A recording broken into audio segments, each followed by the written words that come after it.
Nakuha sa kamera ang kulba hinam nga eksena sa pagdakop sa usa ka pulis sa traffic violator dito sa lalawigan sa Bohol. May action pa kinig sibat aron makalikay sa mga otoridad apan na corner ra gihapon. Ano ang report?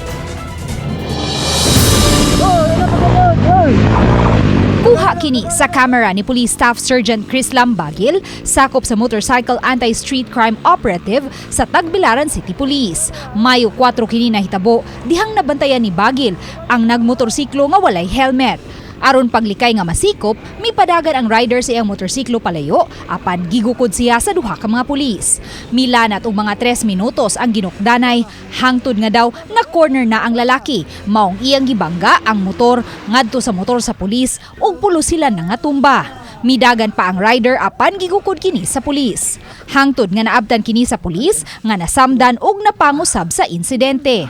Tawag po niyo og ambulansya kay among gipatsik kung okay ra siya kay namang ito siya mga pangos ba. Bayo po nga wapo ni hitabong nasuduan, di gamay naman po niya mga pangos. Gamay naman po niya samad sa kong kamot sa kong sigil. Matod ni Bagil, gawas nga walay helmet, wala usab kadala og lisensya ang maong lalaki.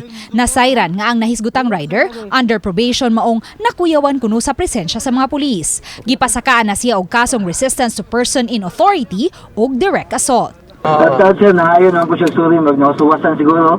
Kaputa ba o? Sir, pasensya kayo sir na ito. Anpod, istorya man po natugtarong. Pero ang amo lang yung gilian yun sir is, before mag-gumi mo duty sir, balik-balik sa mga chief of police na maximum tolerance. Uban ni Rod Prado, Luan Merondina, Balitang Bisdak.